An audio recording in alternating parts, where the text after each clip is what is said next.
안녕하세요. 오늘은 공장장이 알아야 할 기본 상식 중 구매 관리에 대해서 한번 알아보겠습니다. 일반적으로 구매라 하면 물건을 돈을 주고 사는 거를 구매라고 얘기를 하죠. 하지만 구매 관리라는 거는 어, 조금 다른 차원의 얘기죠. 물론 돈을 주고 사는 행위는 동일하겠지만 이것이 적정한 단가냐, 그리고 수량을 10,000개를 발주했는데 납품을 5,000개만 할 수도 있으니까, 그렇게 되면 실제 다른 부자재들은 많이 거기 구성품 중에 다른 거는 10,000개씩 들어왔는데 어떤 건 5,000개만 들어오면 5,000개밖에 생산할 수 없기 때문에 수량에 대한 정확도도 있어야 할 것이고요. 그 다음에 적기 납품도 해야 될 것이고요. 그 다음에 또 무엇보다 중요한 게 리스크 관리. 업체를 선정을 했는데 그럼 한 달 후에 업체가 망해버렸어요. 그렇게 되면 구매 공급 라인에 차질이 생기기 때문에 이러한 단가나 수량이나 적기 납품이나 리스크 관리, 이런 부분들이 이제 구매 관리에 들어가게 되는데요. 오늘은 가장 기본적으로 구매 업무에 대해서 어떻게 진행을 하느냐라는 개론 부분을 한번 다뤄보겠습니다. 제일 먼저 고객이라든지 아니면 마케팅에서 신제품 개발이 요청이 오겠죠. 그리고 부자재, 이런 부자재를 찾아달라, 이런 업체 서치 요청이 오겠는데요. 업체 서치 같은 경우는 뭐 인맥을 동원한다든지 아니면 기존 거래 업체에서 개발할 수 있으면 그 업체에다가 이거를 만들 수 있느냐 해서 일단 업체 서치가 이루어지게 되고요. 구매 업무 중에서. 두 번째는 업체 만들 수 있다라고 하면 업체 평가가 이루어지겠죠. 과연 이 업체가 장기적으로 거래가 가능한가, 재무 상태는 괜찮은가, 이러한 부분들에 대해서 업체 평가를 하게 되고요. 그 다음에 이제 마케팅이나 디자이너가 요구하는 사양서 확정을 통보받게 되고요. 그러면 그 사양서를 공급 업체에다가 제시를 하게 되겠죠. 그러고 나면 단가 확정이 되고요. 그럼 이건 얼마 정도 되겠다 하고 하게 되면 이 제품을 개발하기 위해서 부자재, 내용물, 기타 다른 부분이 비용이 얼마나 들까에 필요한 단가, 가단가 확정이 될 것이고요. 그 다음에 시제품 생산이 되겠죠. 시제품이 생산이 되고 그 다음 해야 될 업무는 물품 공급 계약을 맺어야 됩니다. 물품 공급 계약이라는 거는 좀 이따가 다시 한번 다루게 될 것이고요. 물품 공급 계약을 맺고 이제 발주 후에 입고, 그리고 마감, 이런 형태로 구매 업무가 이루어지게 됩니다. 그러면 업체 서치는 이제 마케터가 요구하거나 고객이 요구하는 부자재를 서치를 하는 작업이니까 이거는 결국은 인터넷을 찾아보든가 유튜브를 찾아보든가 아니면 기존 업체에다가 물어서 업체를 찾는 수밖에 없겠죠. 그리고 두 번째는 업체 평가를 해야 되는데요. 과연 이 업체가 두 가지 형태로 이루어집니다. 품질 평가가 이루어지고요. 그 다음에 경영 평가가 이루어집니다. 이 업체를 평가하지 않으면 아까 말씀드린 것처럼 부자재 납품해 했는데 갑자기 단가가 100원인데 갑자기 200원 올려달라든지, 니들 업체는 몇 개 안 사니까 한 달 후에, 두 달 후에 공급해 줄 거야, 이런 부분들이 생길 수도 있기 때문에, 또 업체가 그 환경이 안 좋거나 또는 불법을 저지르는 회사다 하면 금방 망하겠죠. 그러한 부분들에 대한 경영 평가가 이루어져야 하고, 또 과연 그 품질이 일정하게 유지될 수 있는 업체 라인의 시설이라든지 캐파라든지 이런 부분에 대해서 사전 검토가 이루어져야 되겠죠. 그래서 업체 평가는 품질 평가와 경영 평가를 병행한다. 그래서 보통은 일반적으로 그 체크 시트를 만들어서 평가를 하는 게 일반적이죠. 그리고 그 다음에는 사양서가 확정이 되겠죠. 이 제품에 대한 재질이 어떻고, 그 다음 크기나 품질, 기준 등등 이런 부분들을 어떻게 만들 것이냐 하는 사양서가 확정이 될 것이고요. 예를 들어 인쇄 같은 경우에도 1도만 인쇄한다, 2도 인쇄한다, 3도 인쇄한다. 이런 부분들이 조금 다를 것이고요.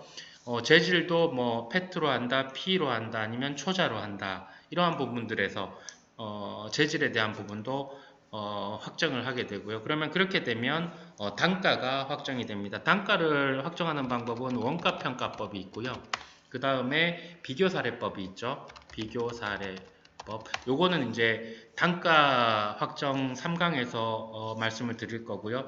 그렇게 되면 이제 시제품을 생산하게 됩니다. 이러이러한 사양을 던져주고 어느 정도 커뮤니케이트 되면 일단 C샘플을 뭐 30개든 50개든 100개든 만들게 되겠죠. C샘플을 만들어서 실제 저희가 원하는 제품으로 구현이 되느냐 해서 뭐 T1, T2, T3 이런 식으로 표현을 하는데 첫 번째 T1에서 대부분 사양이 확정되는 경우도 있지만 마케터나 고객의 요구 품질에 따라서 계속적으로 C샘플을 두 번이든 세 번이든 내는 경우가 있고요. C샘플을 생산할 때에는 이때에는 표준품이라는 거는 나중에 양산돼서 들어왔을 때 이 표준품에 맞게 들어왔는지 체크하는 표준품을 만들게 되고요. 그 다음에는 한도 설정을 하게 됩니다. 일반적으로 품질을 그때 뭐 30개, 50개 만들어서 양산 품질을 대변할 수는 없겠지만 그래도 뭐 스크래치 정도라든지 결점의 정도 이게 완벽할 수는 없기 때문에 요 정도까지는 어느 정도 인정해 주겠다 해서 보통은 업체와 그것 사양을 확정하는 또는 품질을 평가하는 사람이 서로 사인을 해서 요 정도까지는 가자라고 해서 한도를 설정하게 됩니다. 그리고 가장 중요한 게 이제 물품 공급 계약이죠. 물품 공급 계약서라는 거는 구매 관련 업무를 하기 위해서는 물품 공급서를 작성하는 게 상당히 중요하죠.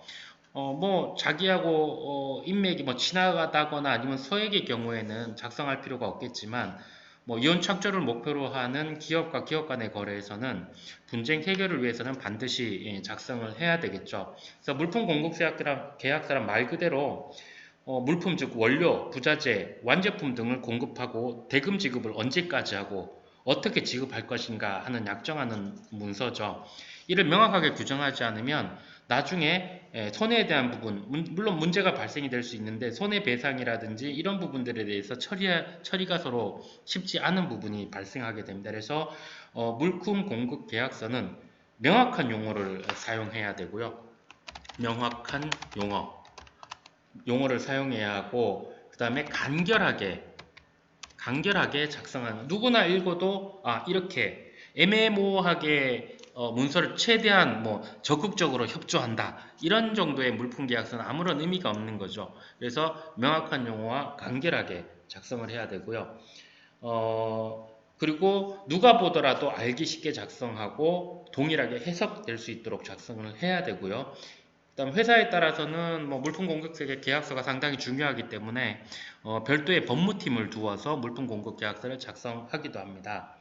그러면 물품 공급 계약서는 인터넷에 보면 뭐 물품 공급 계약서 라고 하면 여러 가지 항목들이 뭐 여러 가지 양식들이 있을 겁니다.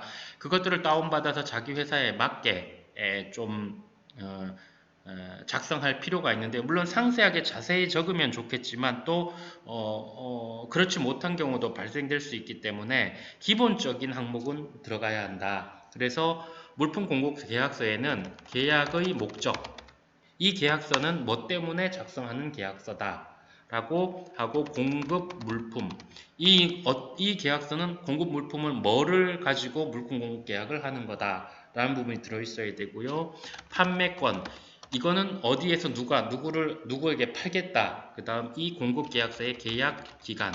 보통 계약 기간은 뭐 1년이나 2년을 하고 별도 얘기가 없으면 뭐 연장한다. 이런 식으로 많이 표현을 하죠. 그리고 무엇보다 중요한 게 그 대금 지급. 대금 지급 같은 경우에는 일반적으로 뭐 2개월 말, 1개월 말 이런 식으로 표현을 하게 되는데요. 물품이 공급된 그 달에 마감을 해서 뭐 한 달 후에 돈을 준다, 2달 후에 현금을 준다, 아니면 어음을 준다 이런 부분들이 명확하게 작성이 돼야 하고요. 그 다음에 품질 보증. 품질 보증이라는 것은 저희가 한도 설정한 그 품질 보증에 벗어났을 때 또는 품질에 대한 하자에 대해서 어떻게 서로 책임을 지고 처리를 할 것이냐 라는 부분이 들어가야 하고요. 거기에 따라서 배상 부분도 명확하게, 예를 들어 배상이라는 것은 품질 문제가 있을 때 전체 반품을 친다 또는 제때에 납품하지 않았을 경우에는 제품 가격에 뭐 1000분의 1씩 매일 1000분의 1씩 지체상금을 문다. 이런 배상에 대한 부분들이 있어야 하고요. 그 다음에 계약의 해지, 그 다음 기밀 해고 공급 물품, 그리고 계약의 해지 언제까지 할 거냐, 계약의 해지에 대한 규정도 별도 얘기가 없으면 또는 한 달 전에 서면 통보를 통해서 계약을 해지한다. 이런 내용들이 들어가 있어야 하고요.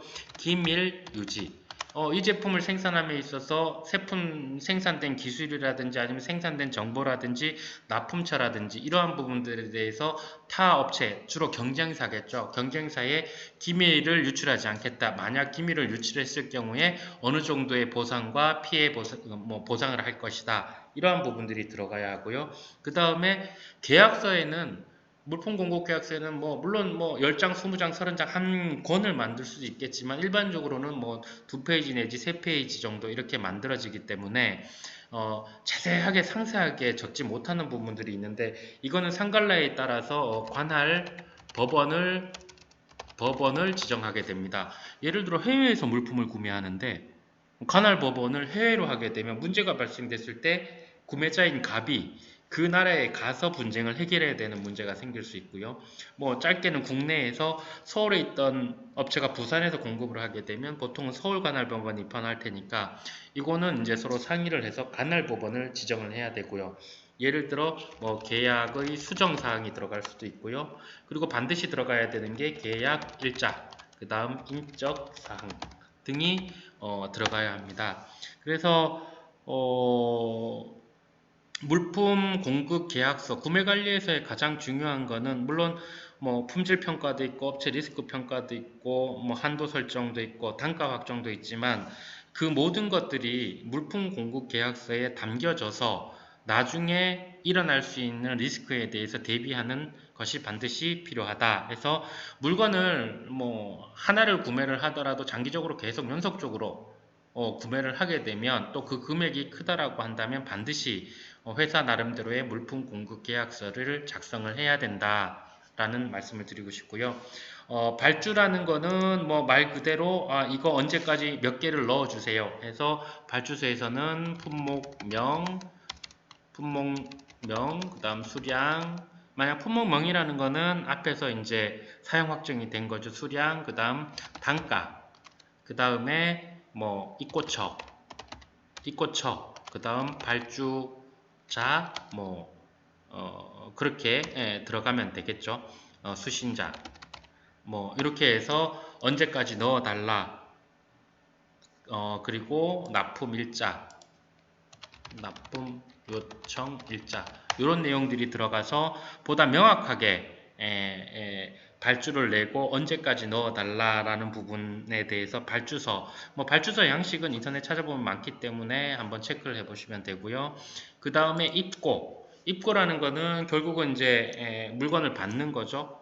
물류창고라든지 저희가 요청한 입고지에 물건을 받게 되고, 최종 마감, 월 말에 최종 몇 개가 들어갔다 라고 해서 마감을 보통은 한국 같은 경우는 15일 마감하기도 하고 월 마감하기도 하는데, 월 마감이면 해당 월 1월부터 30일까지 들어온 거에 대해서 서로 상호 세금 계산서를 매달 10일까지 발행을 해서 수량과 단가와 금액에 대해서 서로 맞는지 확인하는 작업이 있고요. 또 15일 마감하는 업체도 일부 있기는 합니다. 그래서 보통은 한 달 마감을 기준으로 해서 1일부터 30일까지 들어온 부자재에 대해서 A, B, C, D 품목이 실제 입고가 되었는지, 물론 ERP를 하는 회사 같은 경우에는 물류창고에서 입고가 잡히기 때문에 실질적으로 쉽게 마감을 할 수 있지만 또 엑셀로 마감을 해야 되는 업체도 있기 때문에 마감 업무도 상당히 중요하다. 그래서 일단 구매 업무는 업체 서치, 그리고 업체 평가, 그리고 사양서 확정 같이 관여를 해야 되고요. 단가 확정, 그 다음 시제품 생산을 해서 한도 설정을 하고요. 반드시 아까 말씀드린 것처럼 물품 공급 계약서를 작성을 해야 된다. 그리고 발주서는 보다 명확하게 업체가 헷갈리지 않는 용어로 정확하게 납품 수량과 단가에 대해서 그리고 입고지에 대해서 정확하게 발주서에 기억해서 팩스 또는 이메일, 뭐를 이용해서 발주를 하게 되고요. 반드시 발주를 하고 난 후에는 상대편이 그 발주서를 받았다라고 알 수 있는 뭐 전화를 걸든지 아니면 뭐 메일을 보냈는데 수신 확인 이런 거라든지 반드시 그 업체가 수주를 받았다라는 거에 대해서 명확하게 알 수 있도록 체크를 해야 되고요. 그 다음에 입고 같은 경우는 물론 뭐 그렇죠. 그러니까 보통은 그 리드 타임 여기에 발주에서 보면 뭐 최소 발주 수량, MOQ, 그 다음 리드 타임이 있는데 요거는 이제 실제 그 리드 타임에 맞게 들어오느냐도 중간중간에 체크를 해야 되겠죠. 당장 내일 생산이 있는데 오늘 부자재가 입고가 안 되면 문제가 생산 라인이 다 깨지니까요. 그래서 발주를 내고 나서 적어도 발주한 이후에 전화를 걸어서 확인을 하고 그 다음에 납기 한 일주일 전쯤에 다시 전화를 걸어서 또는 메일을 보내서 그 납기가 가능한지에 대해서 한 번 더 체크를 하게 되면 실수가 많이 줄어들 거라고 생각을 합니다. 해서 구매 업무에 대한 기본적인 업무에 대해서 한번 알아봤고요. 다음 시간에는 그 구매 관리, 내가 일을 잘하고 있는지 없는지에 대해서 한번 알아보고 그 다음에 부자재 단가는 어떻게 책정할 것이냐, 단가 책정 방법에 대해서도 한번 알아보도록 하겠습니다. 수고하셨습니다.